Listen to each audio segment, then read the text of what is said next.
날카로운 파란 눈을 가진 아름다운 금발머리의 소녀 소피어는 쾌활하게 웃고 있는 검은 피부의 외국인 학생들 사이에 서 있었습니다. 그들은 모두 그녀에게 열심히 무언가를 말하고 있었고 그녀는 그들의 반응을 간신히 따라잡을 수 있었습니다. 데비드는 5학년 물리학 및 수학 학생은 옆에서 눈을 떼지 못하고 주먹을 불끈 쥐며 무기력한 좌절감을 느꼈다. 소피아는 오랫동안 좋아했지만 옆 건물에서 외국어 공부를 하던 소피아는 늘 외국인들에게 둘러싸여 있었다. 물론 데이비드는 그녀가 웃는 모습이 흥미롭다고 생각했지만 엄마가 우리가 5대에 걸쳐 지식인 가문에서 나왔다고 말씀하셨는데 제 증조부는 과학자였고 제 할아버지는 교수였습니다. 유명한 건축가이지만 그게 나에게 무슨 상관이 있겠습니까? 소피아 같은 사람에게 내 뿌리를 자랑하는 것에 대해 정말로 이야기할 수 있을까요?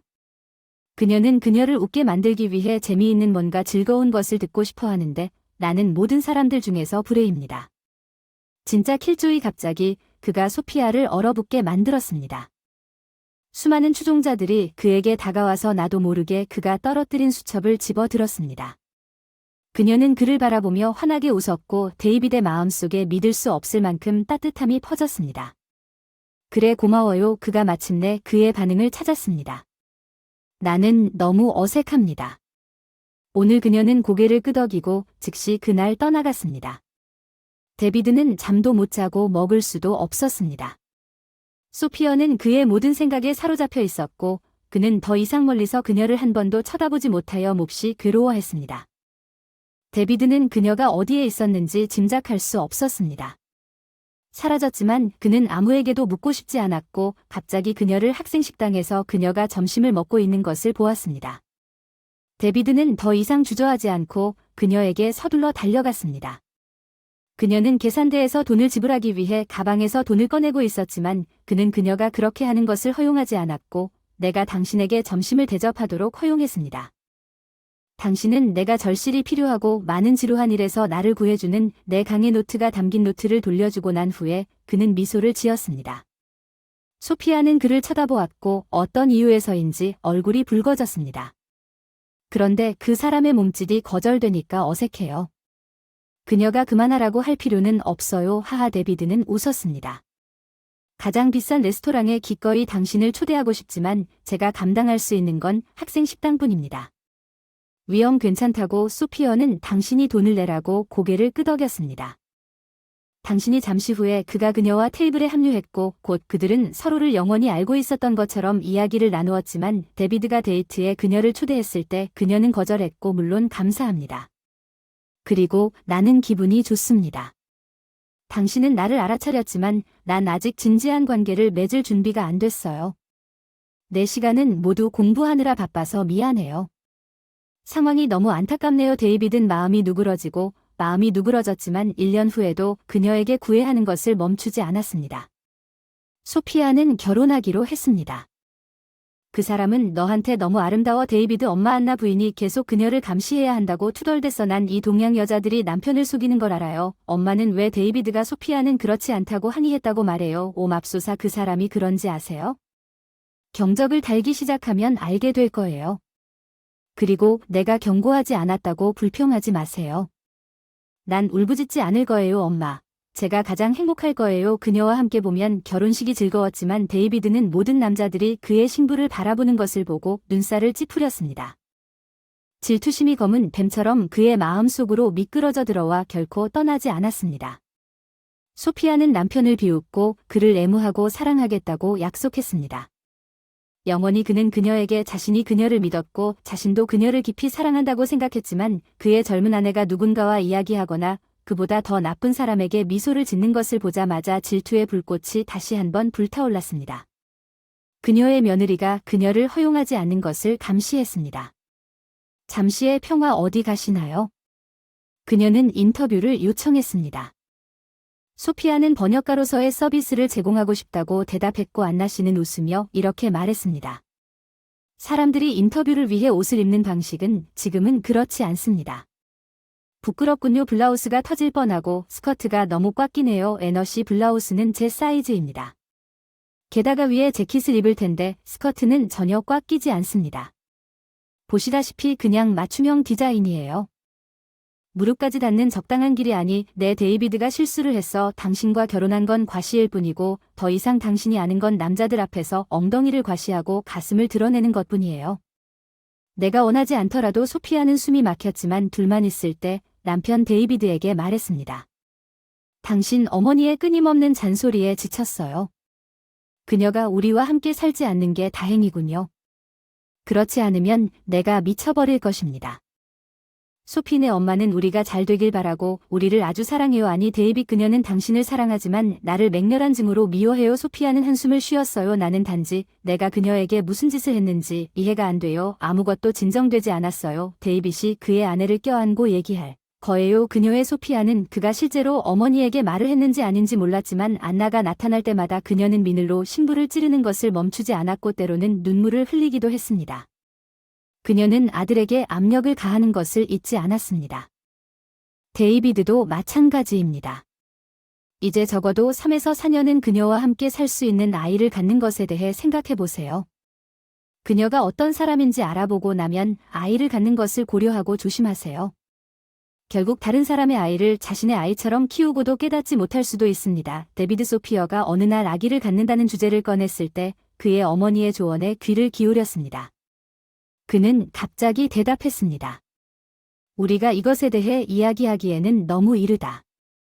시간은 충분하니 이 논의는 제쳐두자. 소피아는 데이비드의 삶에 대한 견해가 마음에 들지 않았지만 어떤 이유에서인지 어깨를 으쓱했습니다.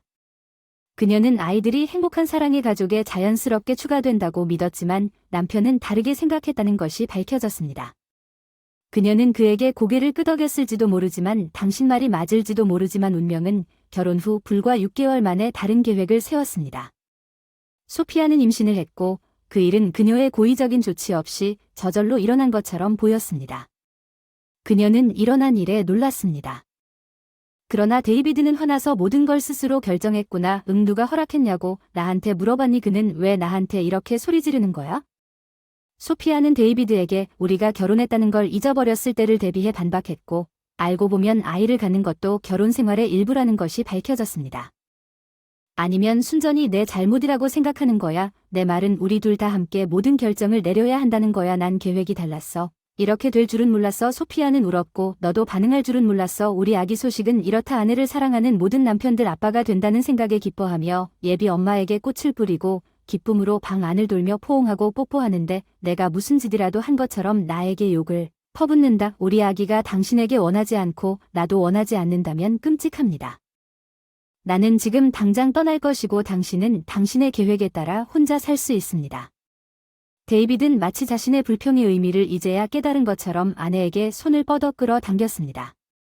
그 사람이 더 가까이 있어. 잘 알았어. 미안해. 상처 주려고 한 건 아니었어. 그냥 모든 일이 너무 갑자기 일어나서 엄마가 계셨어. 지금은 내 엄마 소식을 듣고 싶지 않아. 소피아가 계속 울면서 넌 정말 나에게 깊은 상처를 줬다.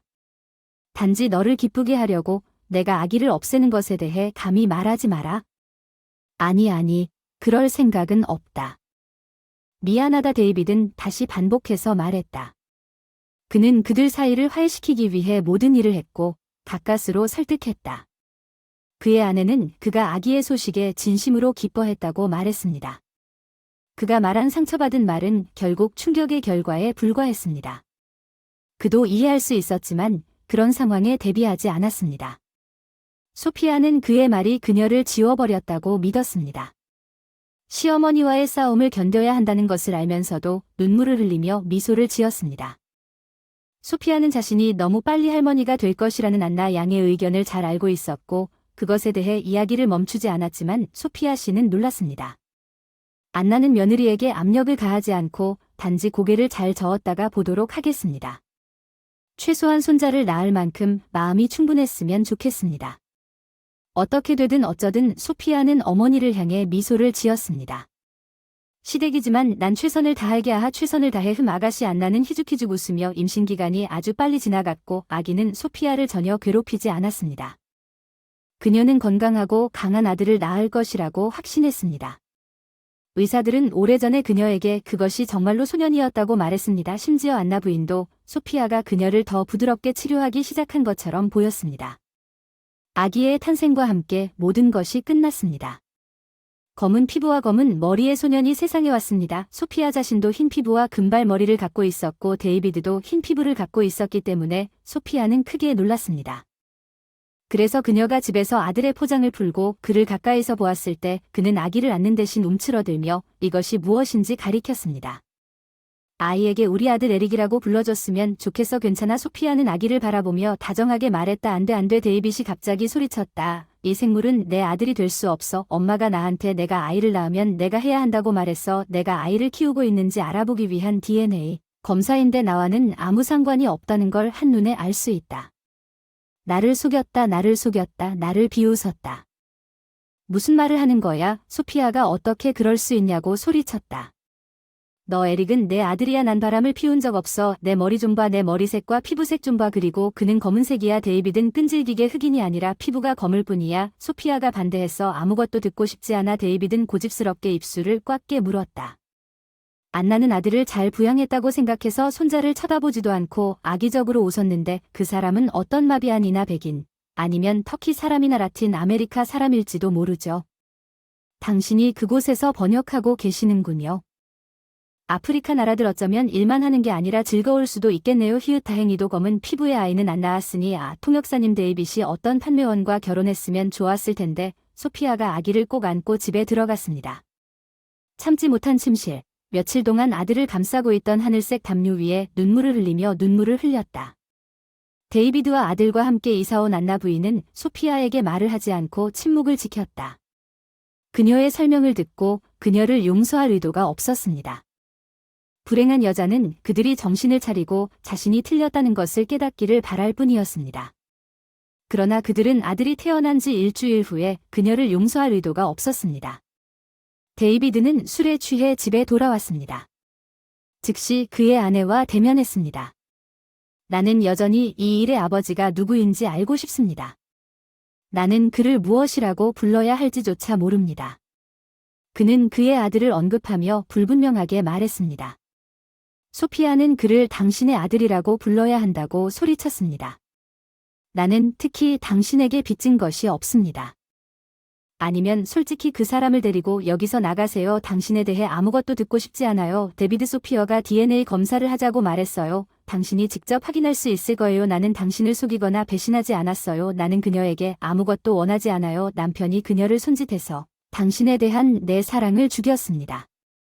난 더 이상 아무것도 원하지 않고 아마도 처음에는 사랑이 없었을지도 모릅니다. 소피아가 슬프게 물었지만 데이비드는 대답하지 않았고 그는 그냥 그의 방으로 들어가 몇 분 후에 침대에 쓰러졌습니다. 그의 시끄러운 코골이 소리를 들은 소피아는 손에 가위를 들고 방에 들어와 그의 머리 한 가닥을 잘라 깨끗한 가방에 넣은 뒤 면봉으로 남편의 입술 끝을 적시고 나서야 돌아왔다. 다음날 소피아는 그녀를 아기에게 제출했고 며칠 후 DNA 검사를 위해 그녀의 남편과 아들에게서 채취한 샘플을 그녀는 의기양양하게 결과를 데비드와 애너 부인에게 전달했습니다. 여기서 직접 찾아보세요. 우리는 에릭의 부모입니다. 이것은 공식 문서입니다. 내 말 데비드는 제공된 시트를 가져와 주의 깊게 읽은 다음 그의 어머니에게 건네주었습니다. 그녀도 문서의 내용을 연구하고 싱긋 웃었습니다. 당신이 이것을 어떻게 관리하는지 모르겠지만 개인적으로 그것은 한 번만 봐도 나에게 아무것도 증명되지 않습니다. 당신의 아들과 내 아들에게 그들이 아무 관련이 없다는 것을 충분히 알 수 있습니다. 데비드는 분노하여 어머니의 손에서 문서를 빼앗아 작은 조각으로 찢고 아내의 얼굴에 던졌습니다. 그는 그녀에게 당신의 에릭을 데리고 가라고 말했습니다. 내 등 뒤에서 같이 잤던 사람이 키웠어. 데이비드 밖은 밤이 거의 다 됐어. 소피아가 애원하고 날이 추워요. 신생아를 데리고 어디로 나를 보내실 건가요? 상관없어요. 가세요. 다른 여자가 여기에 살 거예요. 당신과는 달리 괜찮은 여자 언젠가는 후회하게 될 거예요. 하지만 너무 늦을 거예요. 걱정하지 마세요. 안나 부인은 며느리를 문 쪽으로 살짝 밀면서 낄낄거렸습니다. 소피아는 어린 아들을 가까이 안고 며칠 동안 도시를 돌아다니며 찾아냈습니다. 그녀는 아기의 몸이 좋지 않다고 느꼈기 때문에 가능한 곳이면 어디든 대피소를 찾았고 결국 병원 문에 도착했습니다. 실제로 에릭의 고열이 있었고 소피아는 의사가 그녀에게 심각한 것은 아니지만 소년에게는 편안한 생활 조건이 필요하다고 안심시키기 전까지 평화를 찾을 수 없었습니다. 그 늙은 간호사가 당신이 살 곳이 없다고 말했고 나에게는 남동생이 있다고 하더군요. 그의 아내가 세상을 떠난 이후로 그는 혼자 살고 있으며 한동안 가정부를 찾고 싶었습니다. 빅터는 돈을 많이 쓰는 사업가입니다. 직장에 있는 시간이 많고 집이 텅 비어 있고 외로워서 집에 있는 것을 좋아하지 않습니다. 그 사람과 이야기를 나눌 수 있고 그가 동의하면 당신은 그와 함께 살고 집에서 일할 수 있습니다. 요리, 세탁, 본질적으로 일반적인 가사 업무 이해, 보지 마세요. 그런 식으로 아기가 자랄 때까지는 일시적이고 그 다음엔 아이를 어린이집에 보내서 직업을 잘 추구하거나 뭐든 잘 될 테니 걱정하지 마세요. 빅터는 좋은 사람이고 괜찮은 사람이에요. 벌써 50세가 넘었는데 전화를 걸면 소피아가 고개를 끄덕였고 며칠 안에 그녀는 새로운 책임을 시작했습니다. 1년이 지난 어느 날 저녁 빅터는 소피아가 에릭을 잠자리에 들 때까지 기다렸다가 그녀가 저녁을 차리러 그에게 왔을 때 그는 다가와서 그녀의 손을 만졌어 잠깐만 얘기 좀 하고 싶어 자리에 앉으라고 그가 말하길 소피아는 고분고분하게 의자에 앉았고 빅터는 여전히 그녀의 손을 잡고 그녀 옆에 앉았습니다. 제발 내 말을 들을 때까지 아무 말도 하지 마세요. 소피아를 보세요. 지난 1년 동안 나는 당신과 에릭을 곁에 두는데 익숙해지지 않았습니다. 나는 당신 두 사람을 진심으로 사랑하게 되었습니다. 집에 돌아오고 싶은 마음이 간절해서 가능한 한 많은 시간을 당신과 함께 보내고 싶습니다. 널 보내고 싶지 않아 말이 뒤죽박죽인 걸 용서해줘. 초등학생이 된 기분이지만 어쩔 수가 없어. 소피아 널 사랑하고 내 손과 마음을 주고 싶어. 내가 너보다 훨씬 나이가 많다는 걸 알지만 이제 다음에 무슨 일이 일어날지는 그다지 중요하지 않습니다. 신만이 알겠지만 동의한다면 소피아가 손을 뻗어 그의 입술에 닿을 것이라고 약속합니다. 빅터 아무 말도 할 필요가 없습니다. 나도 당신을 깊이 사랑하지만 당신이 나를 알아차릴 거라고는 상상조차 할 수 없었습니다. 당신의 친절과 보살핌으로 나를 이겼습니다.